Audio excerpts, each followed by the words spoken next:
Hey folks, so I received a Drosera rotundifolia. For those of you who aren't into the Latin taxonomy under the Linnaean system, it's basically the Roundleaf Sundew. And I bought it from that Gaia on Etsy, if I said the name right. And the box came crushed, but it does say live plants on here. Anyway, we're going to check it out and see how it fared with this crushing delivery.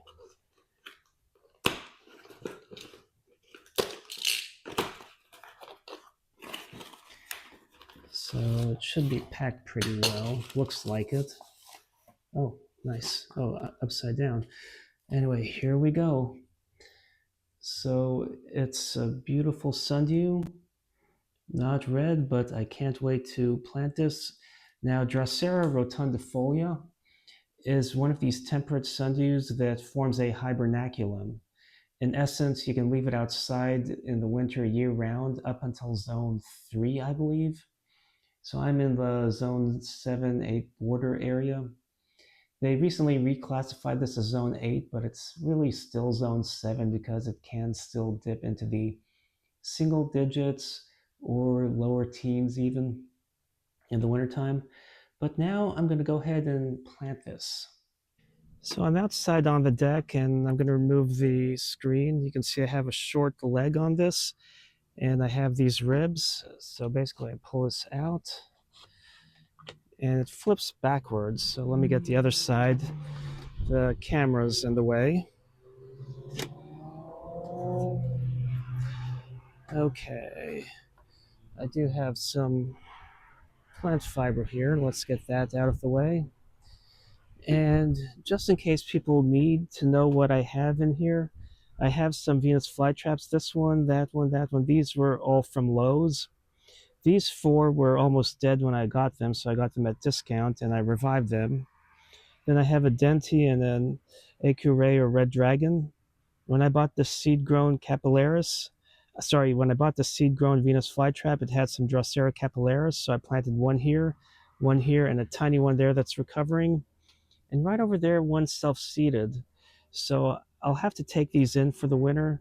The Venus flytraps are hardy to zone 6, so they're fine. And then you can see all these pitcher plants that I germinated from seed. And they essentially are basically doing well. So in the spring, I'll take them out of here. They're taking up too much real estate in here, and this is not a permanent spot for them. If you notice from some of my previous videos, right over here, there was some fungus growing, and I showed you how to treat that because you have a lot of moisture with your carnivorous plants. That is something to worry about. And a wasp just went in there off site at the corner. I hope it's not nesting in there. So now we have the Drosera capillaris, and I'm not sure where to plant it. Maybe here. I want it closer to the foreground, but I have too many things over here. So I'll probably put it here, and then maybe I can move it in the springtime. I think that's what I'll do. So let me figure out how to open this. I should have carried that box cutter with me out to the deck, but we'll manage. Oh, that's underneath. Okay, so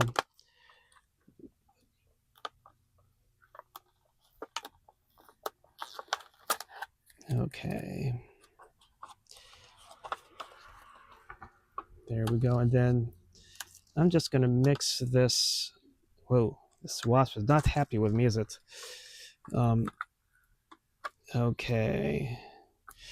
So I'm just going to mix the peat moss and the perlite and, the sphagnum moss and everything into here. Just add it to the growing media. It's fine.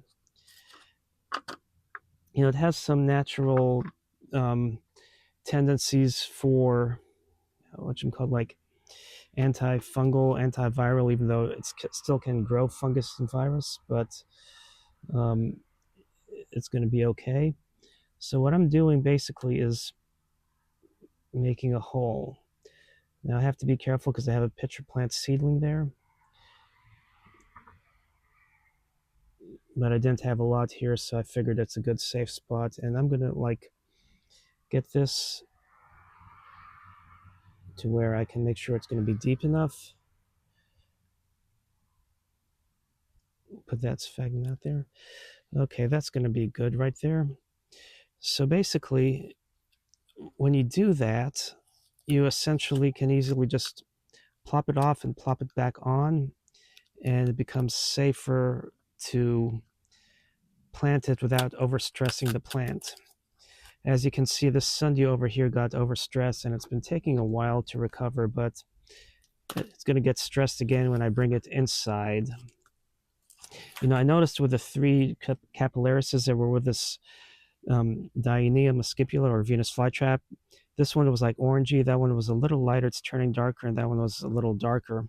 So you have different gene pools with the seeds. And then that one there, the leaves are so round at the end. I should really do some vegetative propagation on that and just call it like variety. And look at these seed pods versus this on the, and this may have, you know what? I wonder if it's going to self-seed in here over the winter. That would be nice, wouldn't it? So now I'm going to take this and just plop it in, just like that. Oops. Don't want to shake it over your sundews.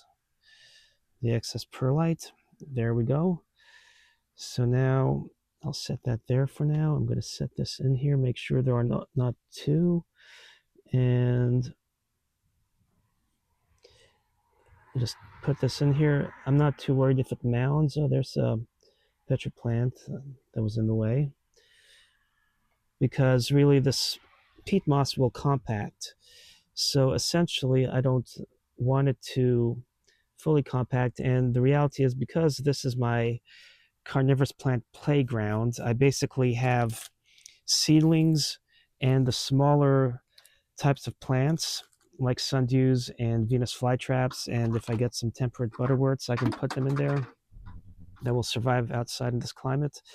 So basically this allows me to have them with a lid to keep the birds from grabbing the small pitcher plants for nesting, which they can do, or the squirrels in the summertime when it's too dry, they're prone to digging in peat moss trying to find water.